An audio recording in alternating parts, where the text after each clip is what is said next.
Hello everyone, welcome to another edition of First Principles webinar. This webinar is focused on how to tackle SaaS SEO challenges like a pro. When we compare SaaS with traditional SEO, it's different. SaaS products or tools can be launched even from a two-page website. Also, the number of keywords or the scalability of the entire SEO could be lesser compared to an e-commerce website. We often think if we do the technical SEO correctly, develop the right authority for a domain, then it should yield the right results, that is traffic. But SaaS SEO demands a different strategy, and that's what we are going to discuss today. In this webinar, we're going to focus on the most common SaaS SEO pitfalls and challenges and how you can overcome them. Let me introduce our host for the webinar, Augustine. He's a senior SEO analyst at First Principles and has years of experience working on SaaS platforms. Augustine is efficiently delivering targeted SaaS product growth with the SEO as a core area. He's working closely with the content and marketing team with the projected goals. At the end of the webinar, we'll have a 15 minutes Q&A session to address your queries. So if you have questions during the webinar, please ask your questions using the Q&A option on your screen. Over to you, Augustine.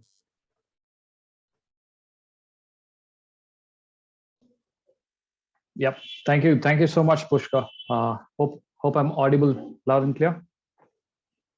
Yes, Augustine. All right. Thank you so much. I'm glad to be a part of the webinar. I'd like to invite each one of you for the webinar, and thanks for joining once again. So, yeah, I wanted to give a quick intro before we start, but Pushka had already given me a great introduction.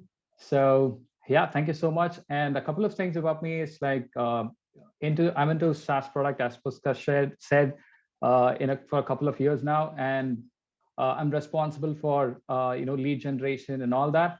So I would like to set a couple of expectations from the webinar. I know we have a mix of audience in the webinar, so I'd like to whatever the topic, whatever the strategy that we talk about in the webinar, I'll try to cover from basics to the advanced level, so that the understanding of what we are trying to say would be better, right? And as we have a couple of templates as well, to give away, so I'll get it after the end of the webinar. All right. So one more quick thing. Unfortunately, my internet bandwidth is not that great, so I'm going to switch my camera off. So hope that's fine. All right. Thank you. Yep. So I'm going to get started with a big question. That is, what is SaaS SEO, right? So if you look at the growth of some of the most common successful SaaS companies in the world, right? It's pretty clear that the SEO strategy is the key driver behind their success, right? So it's very important to understand, how to put together the perfect SEO strategies, the key areas you need to focus on, and how to find opportunities to get in front of your target market, right? So I'll start with a quick definition of what SaaS SEO is. So it's a method of that SEO used to increase the organic traffic to any software product or a tool or a collection of products, right? Collection of tools, you can say. So you may think the definition is pretty similar to what our traditional SEO is, but definitely the biggest difference when it comes to SaaS SEO compared to your other SEO tactics like local SEO, it could be e-commerce, is the strategy, right? So we will be focusing more on the pain points, the problems, you have to fix for your customers and all that, right? So moving on to the benefits that SEO provides for SaaS companies, right? So the first and foremost is it's pretty common, you get a chance to appear in front of the target market who is searching for your particular product or a solution, right?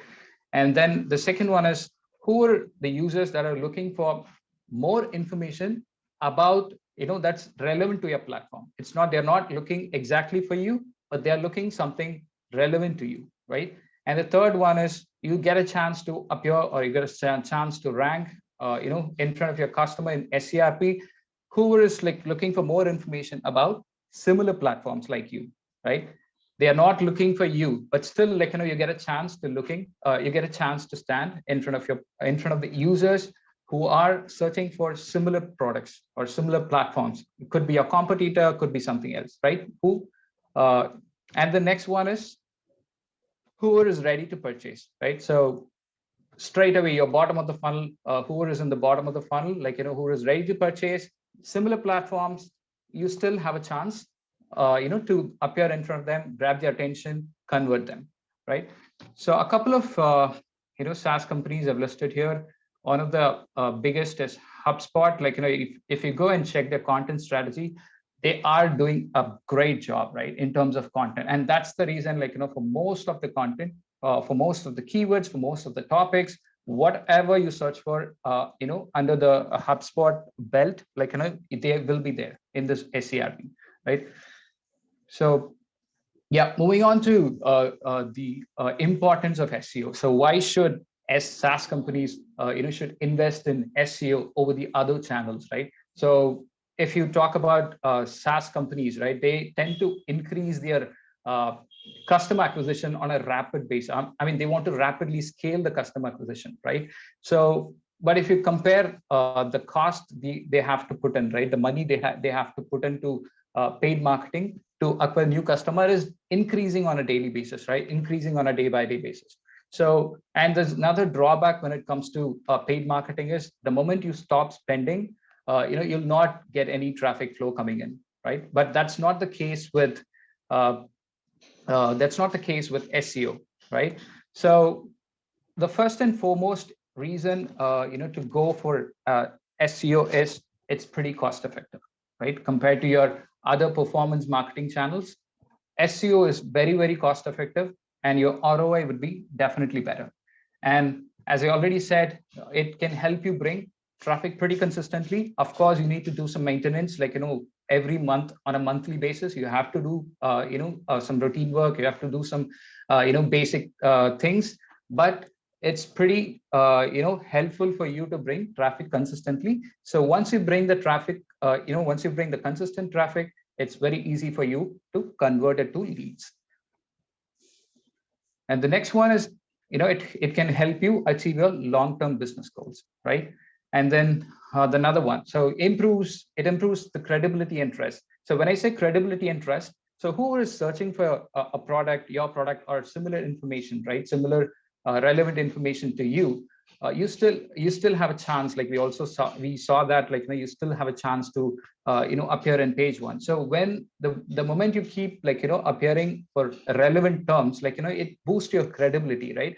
And from the user perspective, like, it helps you build trustworthiness, right? So that's another one. And the last one is it helps you target the entire marketing funnel, right? So when it comes to SaaS industry, you need to make sure that you have an entire marketing funnel strategy, right? So that you make sure that the leads or the traffic will keep flowing in, right? So yeah, here we are to talk about the common challenges that we have in SEO. So we'll talk about a few here, and I'm gonna start explaining a complete strategy step by step, and we'll see how to identify and address, like, these challenges through our strategy. The first and foremost is the limited keyword search volume. So if you talk about SaaS companies, or if you talk about the businesses, right, in SaaS industry, half of the businesses will be very niche based, right? So your keyword search volume will be obviously very low. So this is one of the main challenge. This is one of the common challenge in SaaS SEO. So we'll talk about in a bit about how to overcome this through our other techniques. So it's very important for a SEO person, to make sure that the traffic is in the upward trend, right? So how do we do that, right? So this is one of the challenges that we have in SaaS industry. And the next thing, so finding the right strategy that works. So some of the SEOs out there, like, they do not know where to start. They do not know which part of the funnel they should be focusing on, or they just, like, they just do it, like, just for the sake of it, right? So without knowing which part of the funnel you have to target, without knowing what type of content you have to write, it would be very difficult. It will be like simply like hitting in the dark, right? So it's very important to understand the strategy that is working out for you, right? So yeah, that's the second. And moving on to the third one, the competition from indirect competitors. So we all know, like, the competitors, like, the direct competitors, right? So we know, like, people who are competing, people who provide the same solution or a platform that is similar to us are our direct competitors, right? So indirect competitors, who are indirect competitors? So people who do not provide but still compete for the set of keywords that we want to rank for, or the target market that we are focusing on, right? So that's something we'll talk about in a bit, how to address. And then comes the longer sales cycle. So it's one of the things that that's something that's itching in SaaS industry. Like the sales cycle is pretty longer, right? A study from HubSpot says that a study from HubSpot says that, like, it takes 84 days for a lead to convert when it comes to SaaS industry, right? So that's a pretty long sales cycle. So as a SEO and as a content strategist, you need to make sure you are, you need to have a multiple touch point with your client so that the user or the lead does not fall through the crack, right? And then comes the last but not least, you need to make sure your marketing and the product team are aligned. So the reason I'm saying is as a challenge is the conflict is, the conflict between the product and the marketing team is the goals, right? The goals and KPIs would be different. So when it comes to the product team, they want to emphasize more about the feature through designs and effects on the marketing website. But at the same time, the SEO team, the suggestion from the SEO team would be to reduce the effect of functionalities, right? So that the load speed and all that will be good, so that it helps you rank better, right? And another one is, like, when it comes to the product team, they want to change the product positioning, or they want to change the content on the website, like, pretty often, like, due to new product releases or due to updates on the existing product or something like that.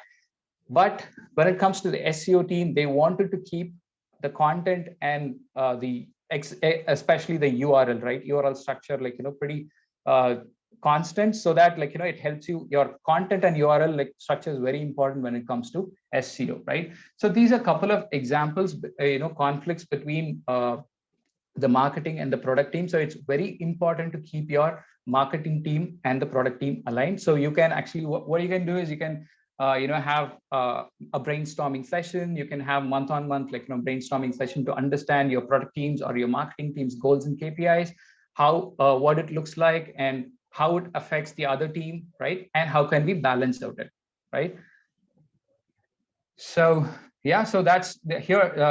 These are the couple of challenges that we are going to address through our strategy today. And yeah, so as I said, we're going to talk about the strategy as a step-by-step process.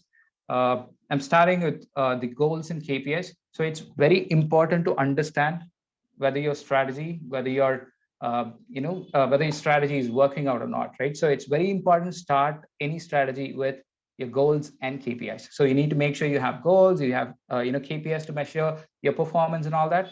And then comes your persona. So it is very important to understand your user before you move ahead with your content strategy or your keyword strategy, right? So you need to make sure you have a user persona or a buyer persona, so that it helps you plan a robust content strategy. And then comes your identifying your direct and indirect competitors, right? So it's pretty important, like, we'll talk about it in a bit. And then comes the keywords. You need to make sure you have keywords funnel wise, right? So you should make sure that you have keywords to target the top of the funnel, the middle of the funnel, and the bottom of the funnel, right? And then comes the biggest one, the content strategy, right? And the last but not least, the link building. So we're going to talk about each topic one by one, and we are going to understand, like, how should we do it, and, like, so that it helps you understand how are we going to identify and address the challenges that we spoke about. So getting started with the goals and KPIs. So a quick definition about it, it helps you, or it helps the business owner make thoughtful, data-driven decisions so that when it comes to marketing, sales, and customer operations department, right? So this is like, especially when it comes to SaaS SEO, you need to make sure that you are, tracking a couple of metrics, a key KPIs, I would say, right? So first and foremost is the website visitor. So you need to make sure that you understand how many unique website visitors are you getting on a monthly basis, right? And the second one is a marketing qualified lead. This is something, a famous or familiar term in SaaS industry. So how many MQLs are you able to generate through your marketing efforts, right? And then your MQL to SQL conversion ratio. So for example, like you have 100 MQLs, you brought 100 MQLs in a month to, to your SaaS product, right? And how many of them are converting from MQL to SQL? So that shows the quality of your MQL, right? So you need to make sure you track the conversion ratio as well. And then the CAC, the customer acquisition cost, so that it helps you in different aspects, like, when it comes to marketing, it helps you understand your ROI as well. So it's pretty important, right? And then the monthly and annual recurring revenue. So if, for example, if you are a software product, like, who has a monthly recurring or monthly subscription model or something, so make sure you are tracking your recurring revenue on a monthly and annual basis, right? It helps you identify how much you're making and how to improve, like, what are the ways to improve. And then comes the customer retention rate, right? So retention rate is nothing but, the percentage of customers, like, how are you retaining? I mean, how much percentage of customers you're able to retain, right? What keeps them with your brand? Or it can help you understand, like, what are the opportunities, like, to improve the customer service and all that. And then comes the churn rate, pretty important. It also called as attrition rate. Like, it's nothing but the number of persons or number of users who are canceling, who are stopped, using your product on a monthly basis. So it's very important to understand, so that, you need to make sure that, okay, what your product is missing out, right? So what is the reason? So you can dig in deeper to understand what is the reason that people are, like, churning out.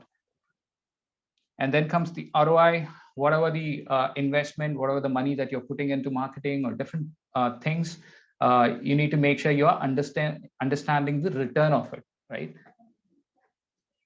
And then comes the customer retention value, customer lifetime value. So it's nothing but the estimates of, how much revenue a customer represents a business, over the life of that relationship, right? So it can help you, gauge the cost efficiency of acquiring new customers and supporting them over time, right? So yeah, these are the goals and KPIs, the key KPIs that I have listed out here. And I'm moving on to, showing a couple of examples from the dashboard. You can see, how do we track the MRR, the ARR, and the cancellations. I mean, cancellations is nothing but the churn rate, the MRR growth, the CAC, and the customer lifetime value, the LTV, right? So yeah, moving on to the important thing, understanding your customer through buyer persona. So as the definition says that, it helps you understand your customer better. So the moment you understand your customer, your strategy and everything will fall in place, right? So your strategy, you will be building a strategy according to, your customer. So you can identify, the type of user who will benefit from your product and all that, right? So a quick difference between the buyer and the user persona. So buyer is nothing but, your persona will be focusing on the decision makers, right? And then the user persona is nothing but the end users. So for example, Salesforce, like, my target, the end users, because they are using, the end users are using the product, like, on a day in and day out basis, right? And then a couple of key factors, starting with, the job title, demographics, company, goals, interests, pain points, and all that. So the most important out of this key factors is the pain point, right? Because when it comes to SaaS industry, so it's very important to understand your customer's pain point and you need to make sure that your product is solving that issue, right, for them, or you need to make sure that your product, your solution is solving the customer pain point, and at the same time it helps them increase their the efficiency of work, right? Like this your product might save time, save money, and all that. So a quick example about the user or buyer persona here. This is specifically about the a product marketing tool, a product marketing platform. So as I already mentioned, it understands, you need to understand and identify your company details for a specific job role, for example, right? What are the pain points and all that, and what the gains and what are the interests and all that, right? So we have a template, it has a pretty it covers the key factor that we have spoke about in the previous slide, so that it gives you more understanding of your customer. So yeah, that brings us to the direct and indirect competitors in SERP. So let's understand this through a quick definition, right? So as I already mentioned, direct competitors are nothing but who sell the same product, right, or sell the same platform or whatever similar to you to the same market, right? So that's what your direct competitors are, and of course they will be competing with you in the SERP for the set of keywords that you are also trying to rank for, right? And then comes the indirect competitors are nothing but who sell different product to the same market, but they compete with you for the same set of keywords that you also want to rank for. So for example, you might have come across the aggregator websites from in SERP, right, especially for your bottom of the funnel keywords, like such as G2, Captra, and there are different other platforms like Software Advice, Software Suggest, and all that. So yeah, I'd like to address this with a quick example. So for example, I searched for investment software, and the first couple of positions are occupied by Captra, Software Advice. So what is the reason? The reason for the reason that these aggregators are able to rank for in the first couple of position is, so for example, they're providing more information, right? They're providing more relevant information that the user is looking for. So as I already told, these aggregators are most probably will be there on top of the search engines is they are providing more relevant information, and at the same time, who is in the bottom of the funnel. So what their activity would be, what would be the mindset of somebody who's ready to purchase but who's still looking for more information. So what exactly the user would be looking for. So they want to understand how the product is.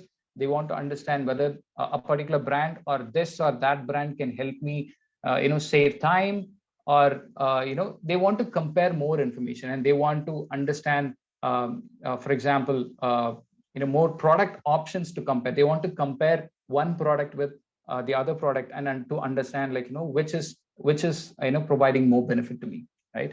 So for example, Captra itself has more than 750 product categories in the website, and who searches for reviews for any product, right? So they can find them. So it's pretty it's better. The reason it is ranking is it answers better to the user queries. So that is the reason they are ranking better. So how do we identify you already how do we overcome the competition from indirect competitors like Captura, Software Advice, right? The simple answer is your content strategy, right?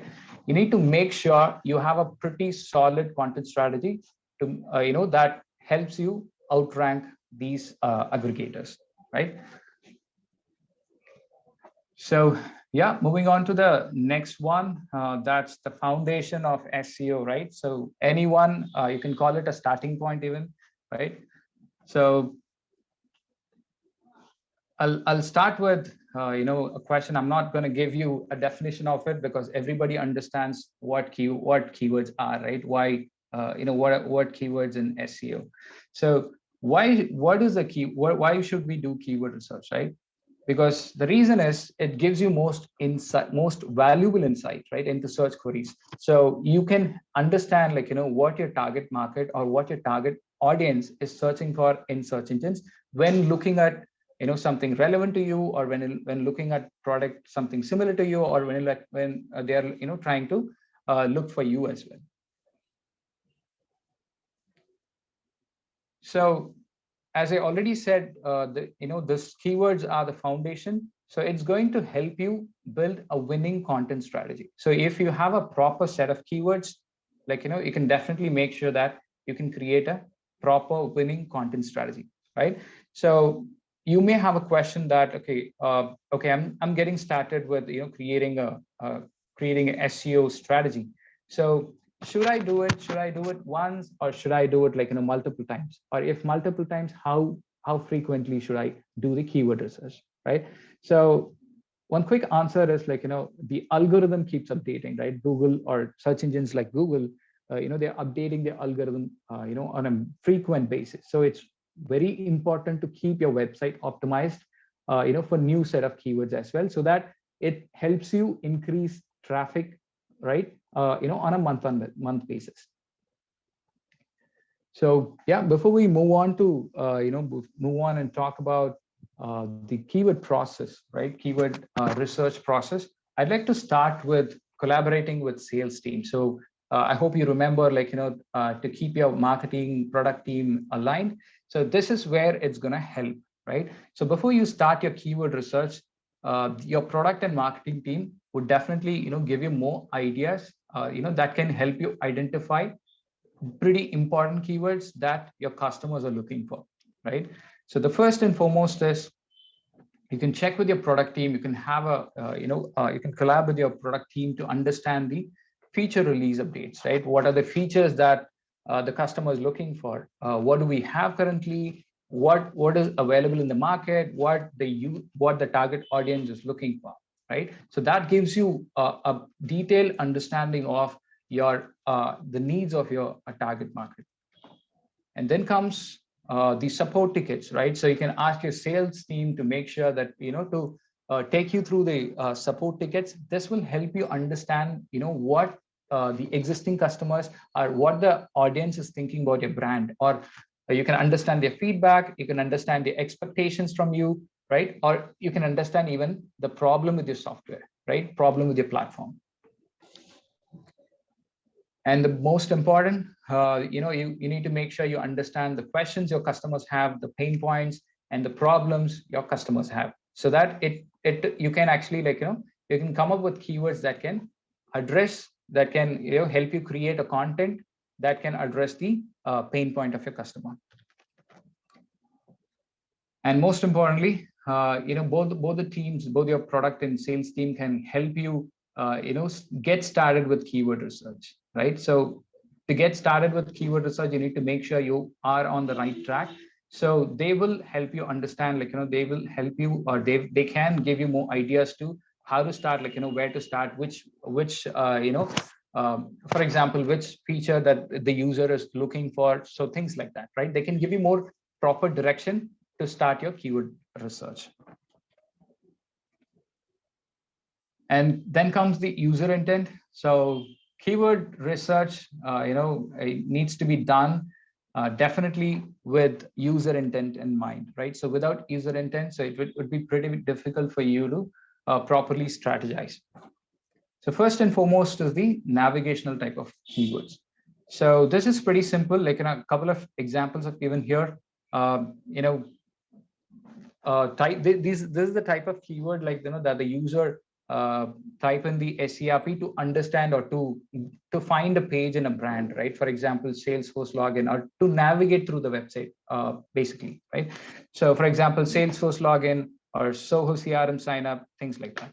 And then comes our informational one. The users who are looking for more information about a particular thing, right? They want to gain more knowledge, or they want to understand more information about a particular thing. So for example, investor portal benefits, or what is a CRM, right? It's a pretty common keyword. It can bring you general audience to the website. And then the commercial, right? Commercial is nothing but, who user is ready to purchase, but looking for a bit more information about it. So for example, best CRM reviews and Salesforce or Salesforce versus Zoho. So they want to compare two different brands and understand who offer the better benefits or something like that. And then comes the transactional. So transactional is nothing but who are ready to purchase. They're already being nurtured from all the way from the top of the funnel to bottom of the funnel. So they are ready to purchase. They don't know they don't want to know anything more. They just need to understand they just need to look at the product, or they just need to understand the product from the pricing perspective, right? So for example, Salesforce pricing, Soho CRM demo, and all that. So moving on to the buyer's journey, it's very important to understand your buyer's journey, so that you can plan your keywords, you can plan your content accordingly, and this will help you understand you are hitting, or you're hitting you're hitting the target market with the right type of content, right? So the first and foremost is the awareness stage, that is the top of the funnel, right? So the users, like your target market, may or may not know that they have a potential problem to fix, right? But you can provide content like blogs and all that through through your top of the funnel keywords. So you need to identify the top of the funnel keyword, so that you can make sure that you create a proper content that educates the user that they have a potential problem to fix, right? And then comes the middle of the funnel. So the users who are not ready to purchase, they know they have a problem, they are still not ready to purchase your solution, your platform yet, but they still want more information, right? How to solve the problem, or who will be solving, how will be solving, right? So that's those type of users will be in the middle of the funnel. And then comes your bottom of the funnel. So who are ready to purchase, highly qualified, being nurtured, ready to purchase. So you need to make sure that you're targeting them as well, for sure. So you may have a question like, after we spoke about the top of the funnel, middle of the funnel, bottom of the funnel. So as a SaaS SEO person, as a SEO person, which part of the funnel should I be targeting first, right? Some, some say, you can start with ToFu and let it go through, you can start with the awareness stage, nurture them, and the leads will move on to the middle of the funnel, and then your middle of the funnel content will nurture them, and they'll move on to the bottom of the funnel, right? But the suggestion I would give is go with your bottom of the funnel, right? Especially at the initial stages, right? So the reason is, here's a quick comparison I would like to give, between your top of the funnel, where to start with, right? So you don't really need to, not necessarily to start with top of the funnel always. So here's a couple of reasons why you can focus on both bottom of the funnel, and gradually, you can focus on all three parts of the funnel, right? So a quick couple of examples in terms of keywords, like bottom of the funnel, best email marketing software, and for top of the funnel, what is email marketing, right?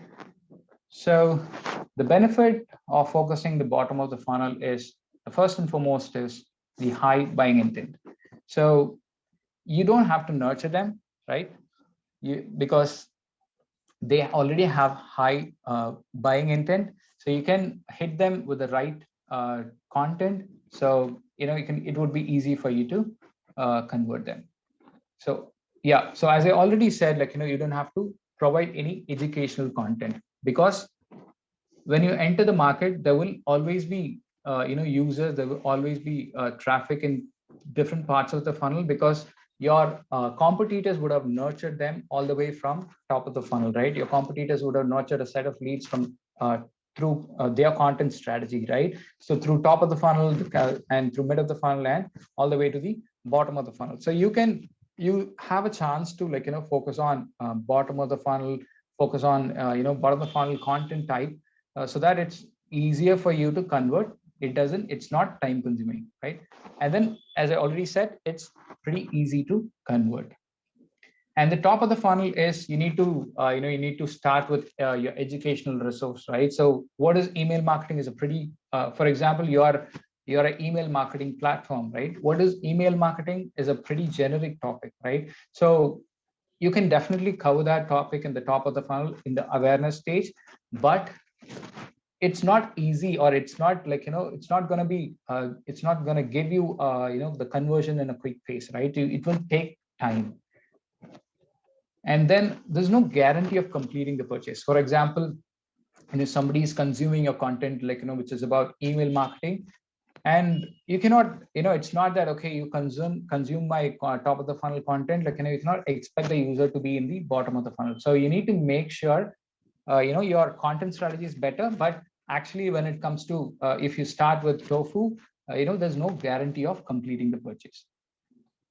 And as I already said, what is email marketing is pretty generic. So it can also bring you somebody who is looking for something else as well, right? They wanted to just understand what is email marketing, but they do not have an interest on purchasing or anything, purchasing an email marketing platform, right? They are literally not looking for an email marketing platform, but still they also will be able to consume your top of the funnel content. So yeah, that's the quick difference between focusing on bottom of the funnel at the initial stage. So that brings us to the keyword research process. So I put together the complete process in one slide. It starts with brainstorming and understanding or create your seed keywords list. So once you have a set of keywords, you make sure you segment your keyword. This will help you tremendously in doing content clustering as well. And yes, of course, like, do the keyword research. You can use different set of tools. You don't have to always use Google Analytics. There are different tools out there to do keyword research right now. And then, of course, we spoke about the user intent. So make sure you are not missing the user intent, right? Because this is pretty helpful for you to understand which keyword you're going to target for which type of content and which part of the funnel. And yes, so as I already said, try finding more keywords through different tools out there. You can understand, you're gonna, your discussion, your collaboration with your product team or the sales team can help you understand or help you identify more relevant keywords. And then comes the keyword mapping. So mapping your keywords to the relevant pages, it's very, very important, because if you're not mapping it properly, it can cause issues like keyword cannibalization in SEO. So yeah, here's a quick template, just a screenshot of the template. As I already said, have your primary keyword and segment your secondary keywords, and make sure you understand your difficulty, search volume, and all that. And most importantly, the journey, right? Which part of the funnel the keyword is going to target. And you need to, for each and every keyword, you need to make sure you understand the type of result, right? The type of content that Google shows. This could, this would change on a time to time basis, but you need to make sure you understand who's on the top of the result and what is the RD velocity, most importantly, right? So this is the type of content, and your RD velocity will help you understand how understand your competitors better, and it can help you understand how your strategy should be. So yeah, that brings us to the content strategy. Content strategy is nothing but it's more. It's something that becomes popular in the last decade. It helps you to provide the users with the right content they find very informative, relevant to their interest, so that they convert, right? So one thing when it comes to content strategy is, of course, it takes time to pay off. Unlike paid acquisition, if you plan it well, it obviously takes a bit of time to build the momentum. But once it does, you can have a pretty consistent traffic.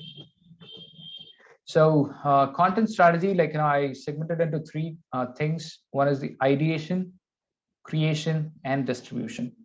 So let's start with ideation. So before you start sourcing topics and all that, right? So you need to make sure you understand your customer, and that's what we are doing collaboration and all that. So how much ever information you can collect before your content ideation in terms of keywords, in terms of your customer feedback, their pain points and all that, it's better for your content strategy, right? So let's start with the low hanging fruit, that is identifying the content gap.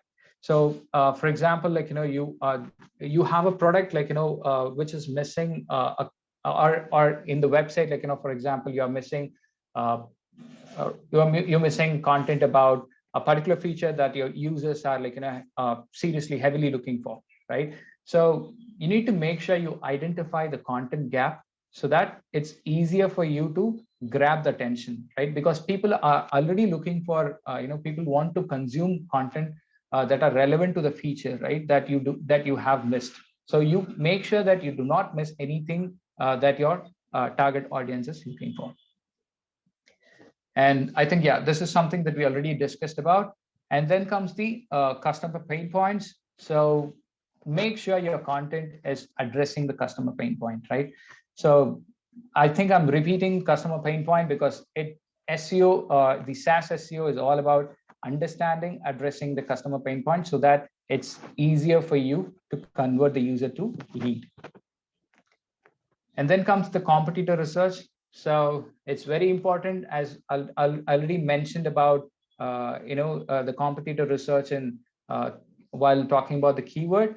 So very important to understand what type of content your competitors are creating, right? What is working for them?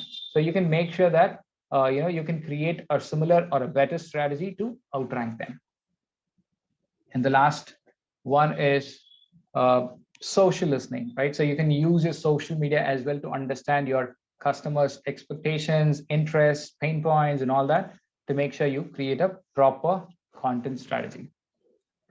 So yeah, that brings us to to understand, before we move on to the content strategy, content creation and distribution. So I'd like to talk quickly about the content type that you can create, right? So when it comes to SaaS, top of the funnel, you can create content types like social media, ebooks, infographics, and most importantly, podcasts, newsletters, and all that, right? When it comes to SaaS market. And then comes the middle of the funnel. Here your customers are they understood what the problem is, but they're still looking for more information or about how to fix it. So how to identify, to address the users who are looking for more information to fix their issue, you can provide contents like educational type of resources, or you can conduct webinars, events, right? And surveys. You can understand them better through quizzes and all that. So it's very important to make sure you the most important in the middle of the funnel is the providing the educational type of resources that push your content, that push your user to the middle of the funnel, the bottom of the funnel, right? So yeah, as I already said, who is in the bottom of the funnel, who are ready to purchase, they're ready to make a purchase, but they want to know how the product looks like, or they want to understand what the existing users are thinking about, right, about the product. So you can help them by providing a demo, or showing them the customer stories, or even you can use you can conduct events, webinars, and all that. So the second part of the content strategy, so it starts with it starts with evaluating the relevancy and execution. So now you have a set of ideas with you. So you need to start with evaluating a relevancy and how are you going to execute, right? So how can you do that? So maybe you can have a brainstorming session. You can talk through your ideas, how the content would look like and all that. So it would definitely help you understand, okay, whether the content idea is relevant, and you can be sure that which part of the funnel that you're going to be focusing on. And then comes, I know it's pretty generic. You need to make sure that you create quality content. But when I say quality content, you need to make sure that it attracts and retains the attention of the audience, right? So that's what it's important when it comes to content creation. And the last but not least is the quality over quantity. This is something that you would have heard repeatedly when it comes to SEO.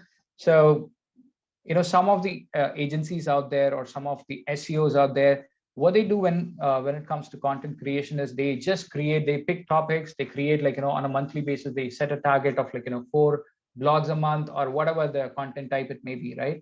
So they just create it and without any focus, without focusing on the quality of it, without focusing on the funnel, or without focusing on the content type that they have to do, all right? So just for the quantity sake of it, they just create it. So that would not work at all, right? So you need to make sure you're writing the quality content, right?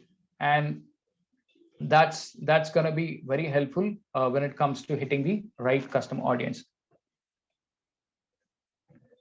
So a saying here is you need to make sure when it comes to SaaS industry, companies should focus on a complete funnel strategy, right, to execute a successful content marketing plan.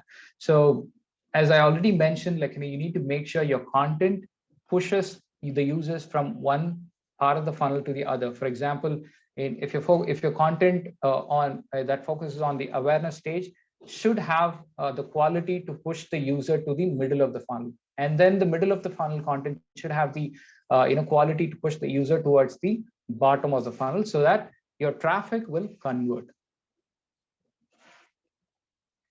So yeah, that brings us to the last part of the content strategy. One is the first and foremost under content distribution channel is owned, right? So owned is nothing but the channel that you own, right? In could be like a blog, it could be a blog, it could be a website, it could be social handles and all that.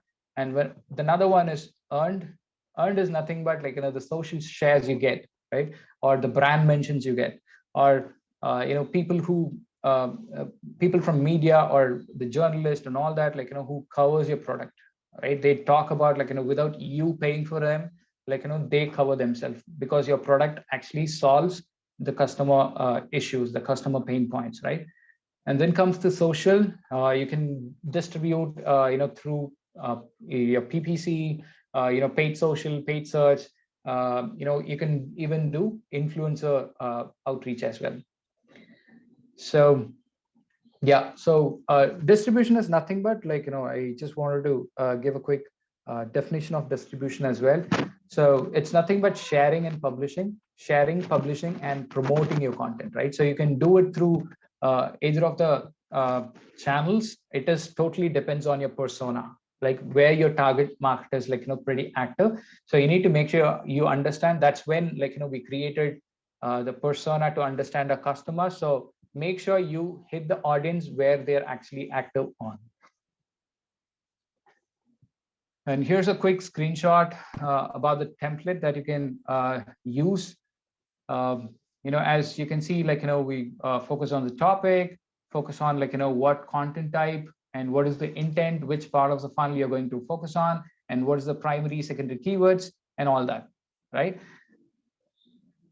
So yeah, moving on to the most important segment in SEO. This is something that helps you rank keywords, right? Or improve your ranking, basically. So a quick definition for link building or backlinks, you can say, is it's a value indicator, right? For search engines to determine whether your website is good or good enough to rank for specific keywords or a set of keywords, right? Topics or a set of keywords. So if, for example, if a large number of sites is large number of authority websites are linking to your website, which means your website also will be seen as a leading authority for a particular topic for a set of keywords, right, in SERP. So that's how your keyword ranking will be improved. So a couple of backlink examples. One is the most generic one, a URL from a website pointing towards your website, right? Social media, maybe a link from your social media post or a link from a podcast, right? any link from a third-party website with the anchor text or with the image, right, to your website will be considered as a backlink. And then comes the image. You may get a backlink through an image. You may get a backlink through a badge. So badge is nothing but there's a black hat technique that companies do use or do try. Something like they do awards and things like that, like for a specific software category, for example, right? So they connect with a couple of websites and they talk to the website owners and to understand whether they are ready to put the logo or put a badge on their website. So and if the website owner is ready and they give the awards to the particular website owners, right? It's not some, I mean, it's definitely a black hat technique, but this is also an example of a backlink. And then as you're aware, video with an embedded backlink and infographic with an embedded backlink. So a couple of link building ideas specifically for SaaS, I categorized into three different segments: when it's high, medium, low, based on the importance of it. So this is specifically for SaaS industry, right? So to start with, I mean, the first and foremost is the outreach campaign. So this would definitely help you gain proper backlinks, right? And then the thought leadership. So thought leadership article is something that's very important when it comes to SaaS industry, because it gives you an opportunity, for you to leverage your position within an industry, and you can demonstrate your expertise and credibility, right, in the market. And then comes ideas from your competitor, the most important and easiest, because the reason I'm saying easiest is if you put in your competitor in tools like Ahrefs, SEMrush, they'll tell you, where your competitors are getting the link from, what type of content, which keyword they're ranking for, and all that. So it's very easy for you to identify, for what anchor text, your competitors are getting link from, and which website, is referring, to your competitor. And then the resource pages, is the most important, another important way, to build backlinks. And then CEO interviews, of course, another one. And then podcast, either you can create podcast or you can sponsor a podcast, through that you can gain quality backlinks. And one of the most important, way to build backlink is, doing Harrow. So it's very cost efficient. And if you're lucky enough, even you can get into Forbes and TechCrunch websites like Forbes and TechCrunch as well through Harrow, right? And the most common is digital PR. So these are some of the highest priority activity when it comes to link building for SaaS. And then comes the medium one. The first and foremost is the guest post, who is ready to accept articles. I mean, this is something kind of a little outdated, but still, it has some value if you do it right? And then comes the unlinked brand mentions, a pretty common one. Broken link building, one of the toughest when it comes to link building, but if you can identify and if you can provide value to a third-party website, this is definitely a worth it. And then comes the infographic, a most common one. And conference, you can conduct conferences, as a SaaS business, you can conduct conferences, and through that also, it's it would be easier for you to build backlinks. And then creating free tools, for example, you're a real estate syndication tool, right? Real estate syndication software or something, right? You can provide tools like calculators or things like that for your general audience, and through that, it's easier for you to build backlinks. And then scholarship campaigns, right? So scholarship campaigns can help you, attract EDU links, right? Help you gain EDU links. And then you can try content roundups. And the low quality ones are like the tier 3 submissions, profile listing or business listing, things like that. And you can try content syndication as well. There are platforms out there, that helps you with content syndication. And testimonials, one of the ways that you can build backlinks. And Q&A sites, you can answer to a relevant forum of or websites like Quora and all that. And that's the some of the lists that you should not be doing, because most of them are pretty outdated, either outdated or a black hat technique, right? So for example, I already spoke about the badges for links, and a couple of things that are outdated. One is the block commenting.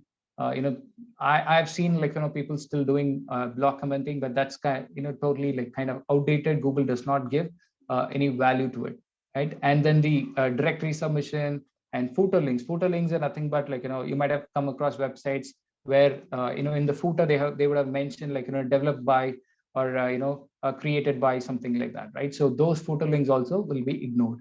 And the next one is the code commenting. For example, if your developers might be using some JS from the internet, right? So there are people who used to comment their website also along with the code, right? So those kind of links also will be ignored by Google. And the last one is the link exchanges. This is something that people are doing even nowadays, but it needs to be done pretty cautiously, because this is something that Google says that this is something as one of the black hat or one of the techniques that they don't value. So yeah, that's the end of the webinar. I'd like to end this with by saying that you think about SaaS SEO in terms of personas and problems, and you'll begin to understand what makes a successful strategy that drives the traffic from the right people and presents your platform as a solution to it, right? So yeah, I'm sure you're definitely a step closer to creating a winning strategy. Yeah, thank you so much, everyone. That brings us to the Q&A session. I'd like to hand the mic over to Rajshri. Rajshri, over to you. Thank you so much, Augustine, for this wonderful presentation. The entire presentation clearly explained how one can plan, strategize, and execute one successful SaaS SEO strategy. So now we are going to start a quick Q&A session. We have a couple of queries from our audience. Before taking up the queries, I am delighted to share with you all that we have Pushkar Sinha with us, Digital Marketing Manager in FirstPrinciples. So he also will be taking up queries from the participants. Now, scrolling to the first query of this session, this is from Animesh. He has asked, what is the difference between doing SEO for SaaS and SEO for other industries, and what extra effort do we require? Over to you, Augustine. Yep, thanks for the question, Animesh. So the major difference, I would say, between SaaS SEO and the other types of SEO that we as a SEO we do is the strategy, right? So I spoke more about understanding your customer. I spoke more about understanding your customer pain point, right?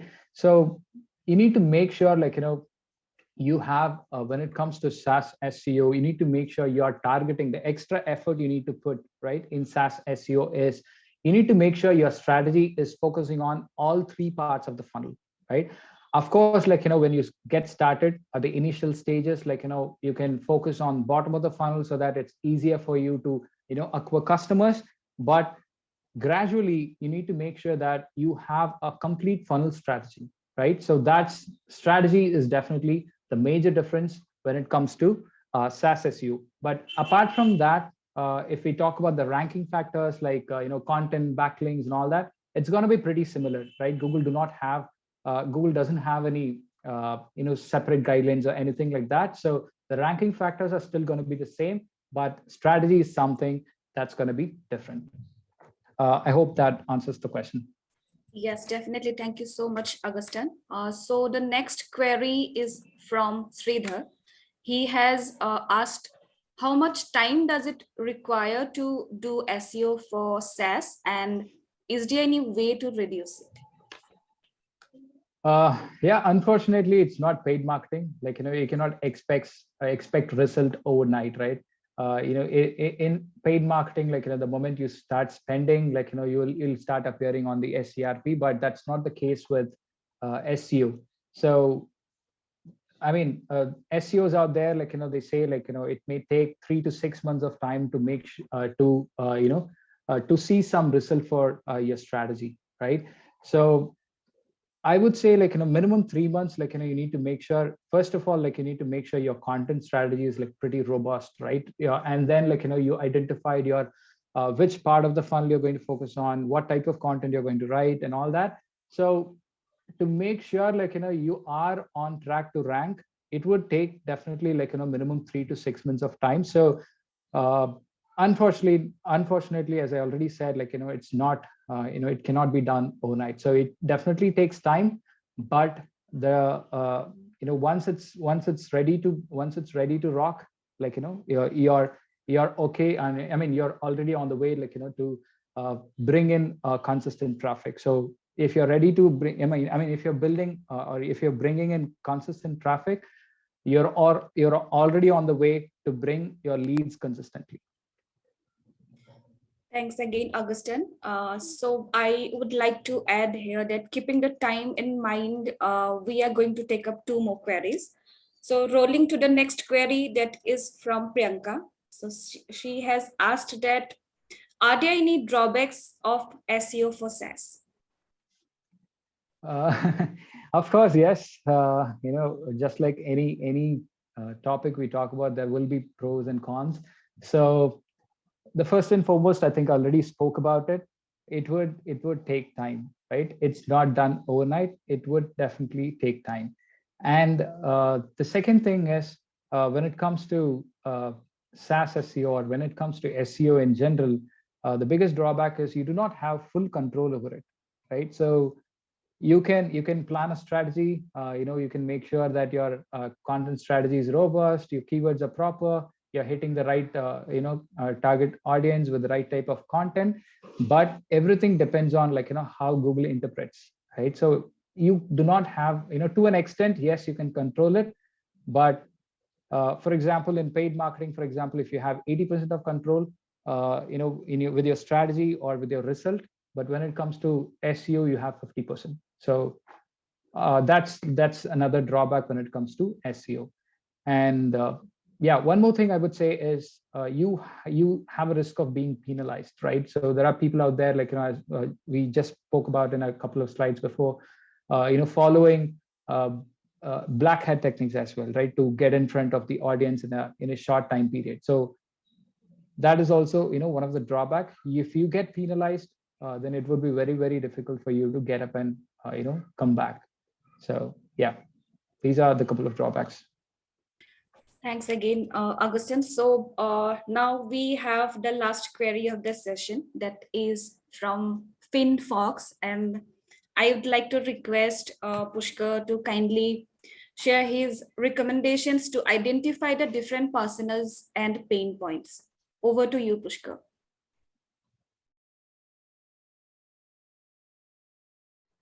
Audible? Yes, you are. Okay. So identifying different personas is a very tedious task, because we have to do a lot of research on the social media profiles and the users, and then type sort of understand what sort of questions people are putting and what sort of feedbacks they are giving, and based on that we can set create a example persona of a user. I think it goes well once we start collaborating with the in-house team also, and start understanding with the existing users, and that also helps in creating a user persona. So yeah, my recommendation would be to work with social media, and work with the internal sales, product team, support team, and involve everyone to create a user persona, and then create strategies based on that to how exactly we're going to target them. Hope that answers. Yes, Pushkar. So thank you so much, Augustine and Pushkar, for all the answers and for making this session indeed in-depth and insightful. And also on behalf of Team First Principle, I would like to take the privilege to thank all the participants for the queries and for making the session so interactive, also for spending your valuable time with us. And with this, we have come to an end to this webinar. Soon you all will receive an email containing the recordings of the webinar. And along with that, we also have shared one survey form, and we would like to request you all to kindly fill it up to receive the customizable templates. And thank you once again, and have a great time ahead. Thank you so much.